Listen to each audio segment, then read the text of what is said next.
Welcome to Dark Sorcery. I'm Alfredo Martinez, and I have with me Kat, Gina, Cole. Kat, it's good to have you on. It's good to see you too. All right. So you have a pretty extensive background, Llewellyn author, and go ahead and tell us how your spiritual background began. My spiritual background began when I was born, pretty much. I was born into a magical family and raised by the whole family, but my magical part was just my mother and my grandmother. And that began very young. And then I was officially initiated into the family craft when I was 13. And been at it pretty much ever since. I was sworn to secrecy because then it wasn't really a safe time, and later realized it was because it was a closed system to them, meant for the family. But as I'm the last matriarch, I get to decide if that remains closed or not. And so I have initiated, to keep the line going of my family witchcraft tradition, I have initiated a couple of other folks, young people, into the family craft. Okay. And so you were taught a lot of the things that you know from your mother and your grandmother. Is that right? Yes. Mm-hmm. So, do you have any like spiritual books that you were inspired by aside from heavens, them? yes. Yeah. They gave me a lot of books starting from a young age. I would have to say the magical power of witchcraft, magic power of witchcraft, that I got when I was 16. It felt like that book really just, they were talking to me, and that was a lot about personal power, and that it was okay to have personal power. Whereas the society I was growing up in, it was not okay for women to have personal power, especially out in the country where it's a little more conservative. Mm-hmm. And that really helped set me free and set me on my journey really openly. But that would be the first book. That and Lapsak Rama's Third Eye was the other one. And that was pretty interesting too, because Rosemary Ellen Guiley said that Lapsang Rampa was a walk-in, meaning that he was born as one person and became another when he had a spirit walk in on him.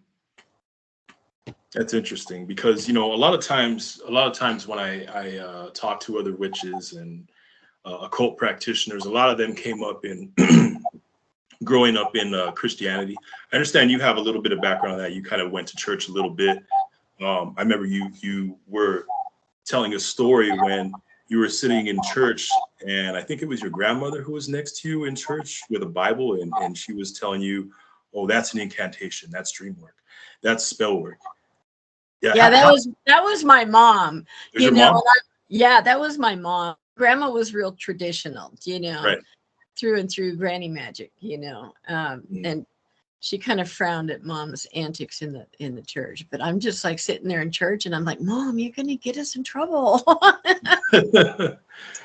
Well, how did it feel to be in church and to have that being taught alongside, to have in the back of your mind? Because, I grew up in Christianity, and I didn't leave the church until I was 18, 19 years old. And it took me a while to deprogram myself and be open to all this stuff. But how was it like just having that side-by-side little thoughts and teaching? Well, it wasn't anything to me because I didn't know any differently that it wasn't okay at the time, because I was a young person. Didn't have the perspectives that many have now, So when you're young, if mom says so, and that's law, What was conflicting was sitting at home watching a particular movie or something with the rest of the family around, and her kind of doing that same thing, because I knew I wasn't supposed to tell the rest of the family or anybody about the family craft. I mean, it was closed to anyone who was not part of it, even my siblings, my dad, you know. They, I guess, picked the one kid that had showing some skills or something, you know, and that's how it went. So being at home and her doing that in front of a movie, like, I don't know, Ben-Hur or some darn thing, that was uncomfortable. I'm sure it was. Now, I had heard you talking a little bit about bibliomancy, and you mentioned that a lot of people do bibliomancy and don't even realize it. Even people who are not, don't consider themselves spiritual. I mean, like, I remember when I was young, and I would read the Bible, and I was able to predict what would happen to my day just by turning to a particular chapter and verse, But how often do you think that goes unnoticed in society? Every day in a bookstore. Yeah. By hundreds. They don't know exactly what's drawing them to that book. But I mean, you're standing 4 feet away. What's attracting you to that book? And most people think that it was just the color, word or something of that nature. But there's more energy exchange than that going on. Definitely. Now, I know a lot of people, like, when it comes to like the tarot, what would you say to those people who say, well, in order for a tarot deck to work, it has to be given to you? And then there's some decks that people are just drawn to. What would you say to those people who say that? If that's your belief and it works for you, more power to you, but that's not how it generally works for most. And I mean, I've been fortunate enough to inherit my grandmother's deck that then was my mom's deck and is now mine.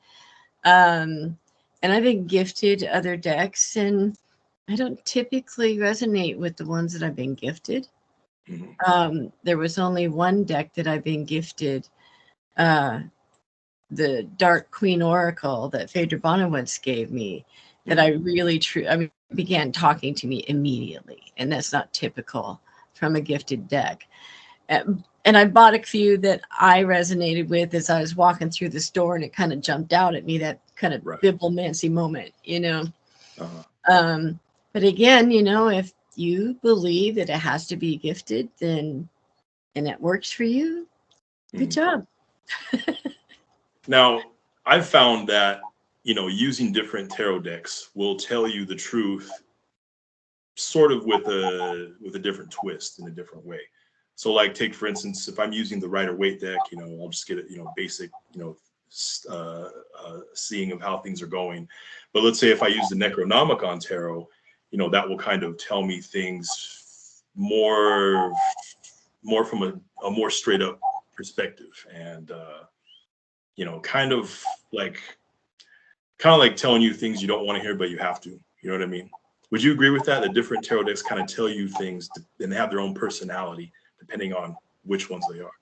Yes, because they are, the symbols and imagery interact with your conception and consciousness in a particular way for whatever one that you're looking at.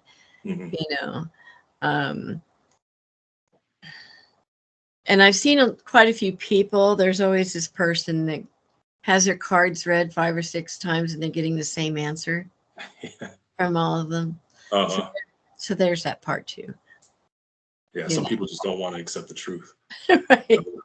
But speaking of tarot, I heard you speaking about tarot trance, which I thought was interesting. And you mentioned about something about using tarot trance, getting into a tarot trance, and then looking at, I think it was the Magician card, and then he was showing you different ritual tools to access different worlds. Can you expand a little bit on that? Well, I'm very used to doing what I call traveling beyond, crossing the veil, Right. crossing a hedge, and gaining information and bringing it back, And so this was no surprise to me. And I was being taught by Phaedra Bonowitz in Hermetic Magic. And this is one of the things that she had me do. And it was also a way to heal my brain. I'd had a pretty bad head injury in 2018. And it kind of got me back in the groove of things. What I found very interesting about my experience with the magician was in the different realms that have so many different realms behind them, and the ways to access those realms through the tools on the altar. And it really was very enlightening to me to know that there were other connections to the tools on the altar, reasons why we use them. And that made them just a little bit more special. Yeah, because you were saying like, well, I was thinking about the elements and things like that, and then it got into where every tool has access to a different portal, a different world. It goes much deeper than that, you know. So I think that's something that a lot of people tend to overlook. But now you are also skilled in automatic writing and are very experienced in that. What would you say is an aspect of automatic writing that most people tend to overlook and miss? I think we were kind of in a half daydreaming kind of state. We'd been writing or we're scribbling probably. I think that's what they overlook, because scribbling is like the onset. It can be the onset to automatic writing, and just putting pen to paper and letting your mind roam and not doing anything particular, letting the pen sort of lead. If you get into that daydreaming kind of state, the altered consciousness, it can happen. And I think that would be probably what people overlook the most. I mean, there's a lot of people who, like in class or at work or whatever, are listening, but they're scribbling on a piece of paper. So that consciousness is somewhat altered because it's kind of split. Your attention is kind of split. But that opens that avenue if you want to go down that path. Now, you had spoken a little bit on ADD, and people who have ADD, you had said that sometimes they're misdiagnosed because it's kind of like they're in two different worlds. Would you say that kind of applies to people who just daydream a lot? Yeah, I'd say that's accurate. I mean, there's a lot of folk out there that are now under the label of neurodivergent, and ADHD is one of those, or ADD. The spectrum and many other things are part of that. But when I was a working master's in social work in Portland, I would have to say a big chunk of my clients who I was seeing for both addiction and mental health actually were having some kind of psychic, spiritual stuff going on that they knew nothing about and couldn't define. And so it got slid into mental health issues. That's one of the things that motivated me to write my book, is because I wanted to give people the words and the definition of these things that occur to a lot of people that they miss. Yeah, I think that's misunderstood with a lot of people who are struggling with addiction. I think that people use different hard drugs. I think it can alter their frequency of their brain and allow them to have access and see glimpses of different planes that they're not supposed to see beings that they're not supposed to see. Would you agree with that? Yeah, I do. because there are many different stages of altered consciousness, you know, and you can get there through many means. You can get there through drugs, herbs, dancing, drumming, ayahuasca, you know, handful of other things. And it just kind of depends on that potency and your brain frequency as to how it works for you. Mm-hmm. Yeah, I've struggled with addiction myself in the past, and I remember like just seeing different beings, seeing orbs, you know, having, you know, been on it for a while back in the day. And it seems like a lot of people on, like, let's say meth tend to see like the rake or something along that lines. Maybe not exactly the rake, but something similar to it. But yeah, that is interesting. Now, you had mentioned, I like the quote that you said. You said, you can change everything in your world by changing your perception and your perspective. Everything else will follow. And I think that's something so simple that a lot of people just overlook. It's as simple as that.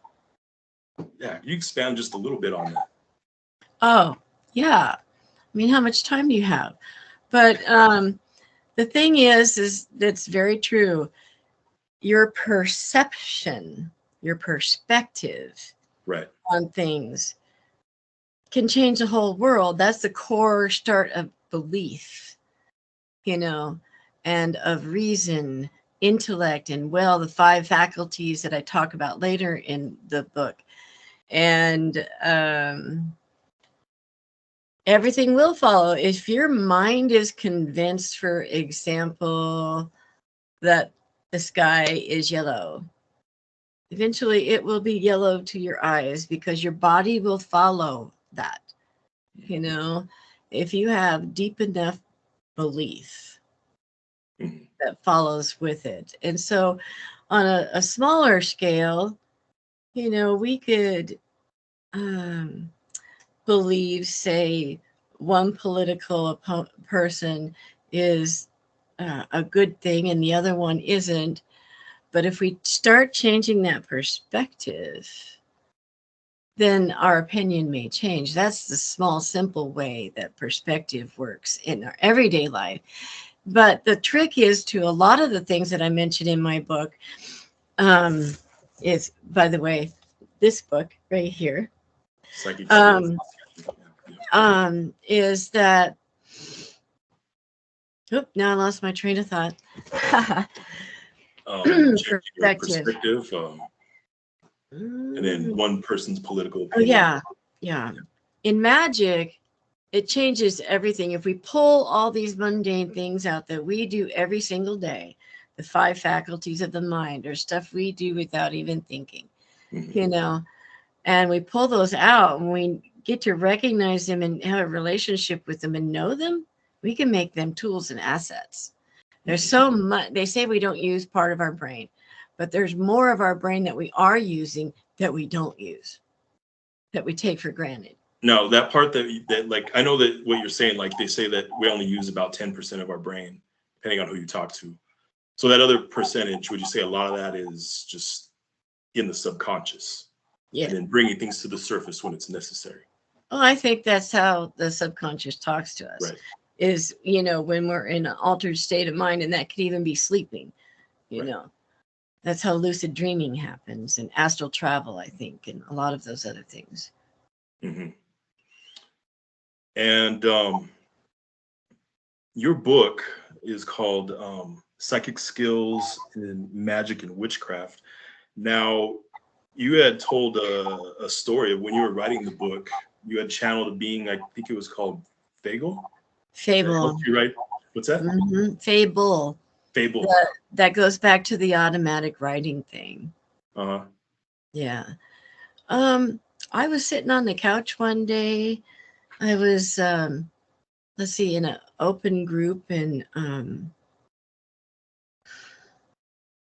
for the first time in my life, I was like 51, and in an open public group that everybody was out of the closet, which I hadn't been ever. And talking to the old man, and all of a sudden I had this feeling and vision, and other things, spirit coming in. And I had been taught to allow these things to occur so that they would reveal themselves. And she said she was Fable and she was here to help me write and tell my story. And there were times when I would go to bed at night and wake up face down on my desk. Okay. With a pen in my hand. And most of the time I wouldn't know what she had written, and the handwriting was very different. You know, and she spoke to my husband a few times. Oh, really? Yeah. She had a message or two for him. He passed away in June. But yeah, it was interesting channeling her. And then when she was done with her mission, she was gone. Interesting story. And for anyone who wants to purchase the book, Psychic Skills for Magic and Witchcraft, you can click the link below in the video description. Is there any other books that you've written that you'd I've been in a lot of magazines. So the Green Egg magazine that over on Zelle started in the 60s is still kicking around, and it's on Facebook as well as greenegg.org. And there's a blog and some other things I've been in there. I've been in the Metaphysical Times magazine. I've been in Witches and Pagans.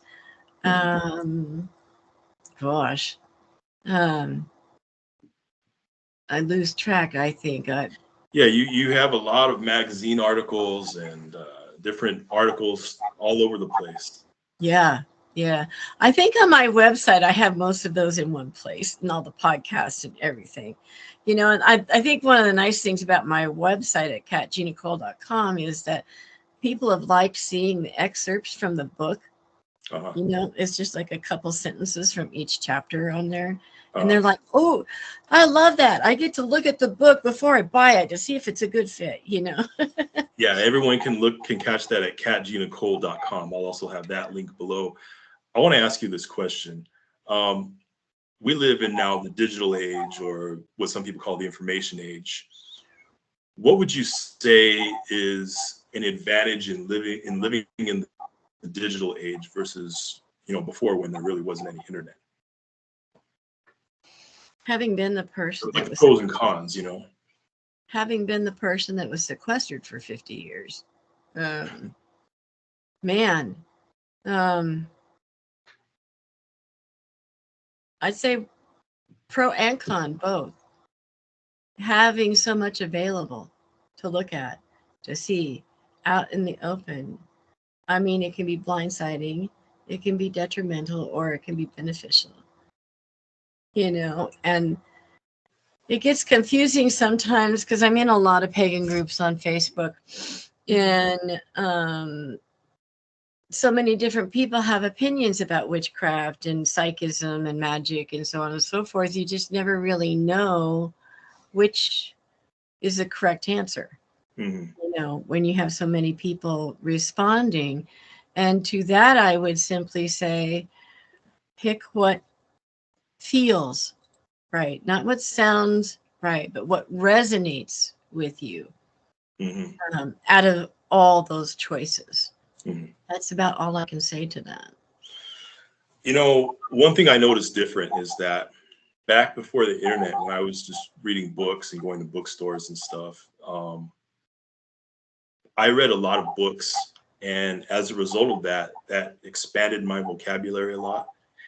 And because of that expansion of the vocabulary, I was able to make better decisions, more educated decisions, and say, well, you know, I'll go with this, with that. You know, the discipline in using the dictionary so much, a physical dictionary and physical books, I think that does help with expanding your intelligence and your decision making.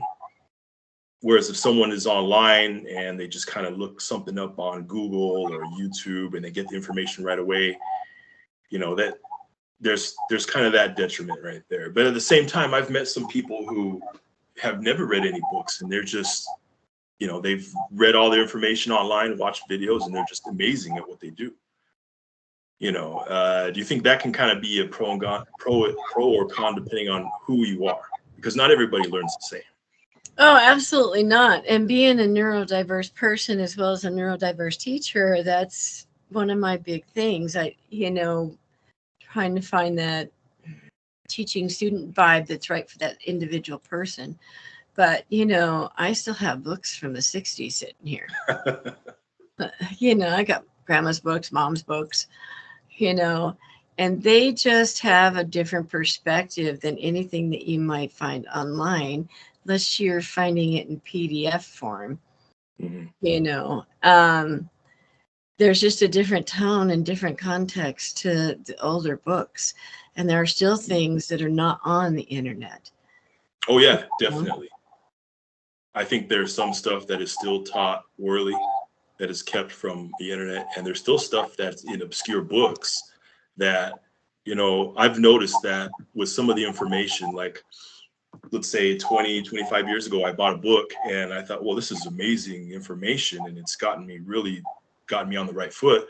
But then all of a sudden, it's discontinued, and I'm thinking maybe some people high up don't want people to know this information, so they just discontinue it.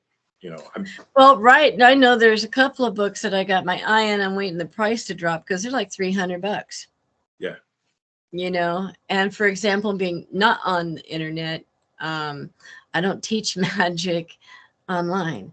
I teach a lot about psychic skills online and other things like that. But actual witchcraft and magic, I only teach in person. Mm-hmm. It's just part of my way. Yeah, I think there's a big advantage to that, having that mentorship, in person versus online. Well, it's because our line is really about family. So each person kind of becomes part of that family. Mm-hmm. Yeah. I agree. Well, it's been a nice little chat, getting to know you. Everyone who's watching, Psychic Skills for Magic and Witchcraft.